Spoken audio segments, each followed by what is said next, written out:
राजौरी एक इजलास था मुत्तहिदा मुश्तरका उलमा का, उसमें शरीक थे, तो उस हवाले से हम हज़रत से कुछ सवालात करेंगे। सबसे पहला सवाल ये रहेगा कि आप हजरात मुख्तलिफ मसालिक से वाबस्तगी के बावजूद एक जगह किस तरह जमा हुए? अस्सलामु अलैकुम व रहमतुल्लाहि व बरकातुहू। अव्वलन मैं सदाए दिल टीम का बहुत बहुत शुक्रिया अदा करता हूँ कि आप मुस्तकिल उलमा के पैगामात आवाम तक पहुँचाते हैं और आज भी आपने इस सिलसिले में हमारी तरफ रुजू किया। देखिए, मसालिक से ऊपर एक चीज़ है, वो है मज़हब, वो है दीन, और इसमें कोई दो राय नहीं कि मुसलमानों के मुख्तलिफ मकातिब हाय फ़िक्र हैं। शिया हजरात हैं, उलमाए अहले हदीस हैं, उलमाए बरेलवी हैं, उलमाए देवबंद हैं, और भी बहुत सारे मकातिब फ़िक्र हैं और अपना अपना नज़रिया भी रखते हैं, अपना अपना तरीक़ा कार भी है। बहुत सारी जगहों पर, जिस तरह all India Muslim personal law board हमारा एक बड़ा प्लेटफार्म है, तमाम मकातिब हाय फ़िक्र के लोग वहाँ मिल बैठते हैं। पड़ोसी मुल्क जो है एक मुस्लिम मुल्क है, वहाँ भी ज़रूरत महसूस करते हैं तमाम ही मसालिक के लोग के एक मुश्तरका प्लेटफार्म हो। चुनांचे बहुत सारे उनके भी मुश्तरका प्लेटफार्म हैं। अभी चंद दिनों पहले 1444 के रमज़ानुल मुबारक के चाँद को लेकर के वादी कश्मीर में तमाम मकातिब हाय फ़िक्र के लोग जो हैं वो एक साथ बैठे। तो मैं समझता हूँ कि ये बहुत ही एक तारीख़ी दिन था, एक खुश आइंद बात थी कि ख़ित्ता-ए पीर पंजाल, जहाँ के इख्तलाफात जग ज़ाहिर हैं ज़ुबान की बुनियाद पर, मसलक की बुनियाद पर, बरादरियों की बुनियाद पर, तो कम अज़ कम मुख्तलिफ़ मकातब हाय फ़िक्र का एक मुश्तरका इजलास राजौरी में हुआ। ये बहुत ही काबिल सताइश है, बहुत ही अच्छा है, और वहाँ हम लोग सारे शरीक हुए, मिल बैठे अल्हम्दुलिल्लाह। इस इजलास में आपकी शिरकत ज़ाती तौर पर थी या जमाती तौर पर? देखिए, उनका जो ख़त मुझे आया वो तो ज़ाती तौर पर आया, और फिर हमने अपनी तंजीम उलमाए अहले सुन्नत वल जमात के प्लेटफार्म में जो कोर ग्रुप है हमारा, उसमें आपस में इस पर मुशावरत की, और हमारे दूसरे ज़ुआमा को भी ख़त आए थे, तंजीम के सदर साहब को, जनरल सेक्रेटरी साहब को। तो उन हजरात की मुशावरत से जमाते देवबंद की इस ख़ित्ता-ए पीर पंजाल की नुमाइंदगी के तौर पर मुझे तंजीम उलमाए अहले सुन्नत वल जमात की तरफ से बाअसरार जो हैं वो उसमें शिरकत के लिए रवाना किया गया था। और यहीं तक महदूद नहीं, बल्कि हमने वहाँ की हाज़िरी के मामले में सूबा जम्मू की मरकज़ी जामे मस्जिद के शाही इमाम जनाब मुफ्ती इनायतुल्लाह कासमी साहब से भी मुशावरत की, और राब्ता मदारिस इस्लामिया दारुल देवबंद के सदर बावकार हज़रत मौलाना मोहम्मद रहमतुल्लाह कासमी साहब से भी, बल्कि उन रात की हिदायत थी कि भाई ये मौका तो बहुत अच्छा है कि आपस में मिल बैठें। हमारे अकाबरीन की दैरीना तमन्ना है कि मसाल का बोझ जो है वो ख़त्म हो, मिल बैठना हो, आपस में मुशावरत हो। तो मेरी जो वहाँ शिरकत थी वो खालिसतन जमाती सतह की थी और अपने मकतबा फ़िक्र के नुमाइंदे की हैसियत थी। और मेरे साथ दूसरे साथी थे, मुफ्ती अब्दुल रहीम साहब राजौरी से थे, मौलाना अब्दुल हमीद साहब लोरन से थे, और भी साथी थे। आज के इजलास में क्या क्या अमूर तय पाए?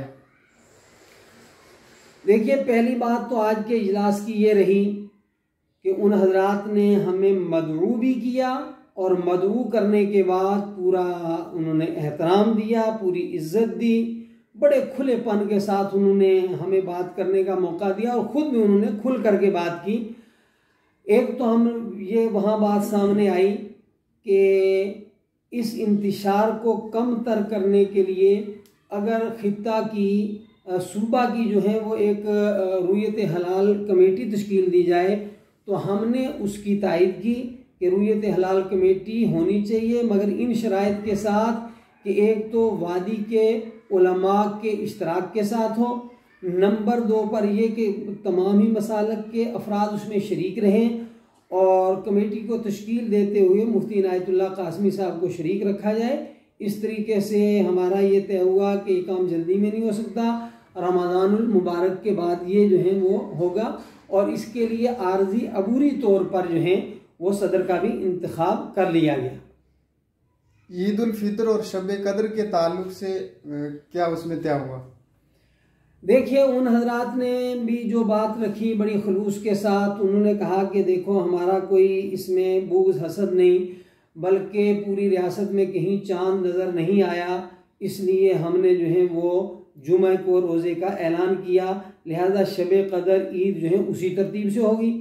हमने कहा भाई हमने भी एक पुरानी लगभग 70-80 साल एक रिवायत है कि पड़ोसी मुल्क की रुयत हलाल कमेटी के ऐलान पर जो है वो यहाँ ईद होती है, रमज़ान के रोज़े रखे जाते हैं, तो हम भी जो है कोई ज़ाती किसी गर्ज या किसी दबाव की वजह से नहीं, बल्कि एक शरई तरीक़ाकार के मुताबिक हमने जुमरात को रोज़े का एहतमाम किया है।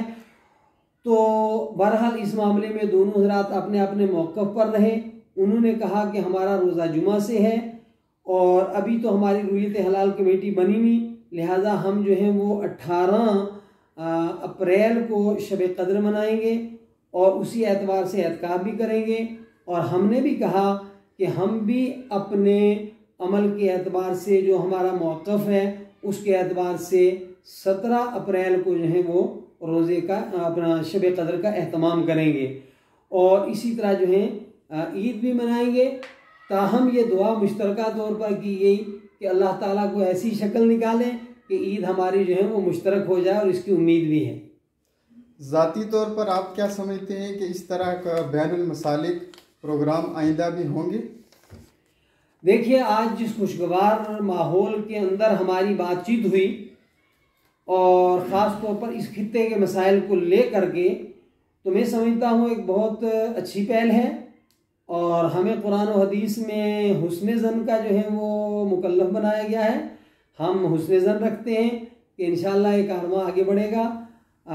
मधु मकतबा फ़िक्र के उलमा ने भी माशाअल्लाह साफ लफ्ज़ों में कहा कि इत्तिहाद जो है वो वक्त की ज़रूरत है, हम सब को मिलजुल करके एतमाद में लेकर के जो है वो आगे बढ़ना है। तो मैं समझता हूँ कि इंशाअल्लाह ज़रूर ऐसा होगा और ये सिलसिला आगे जाएगा।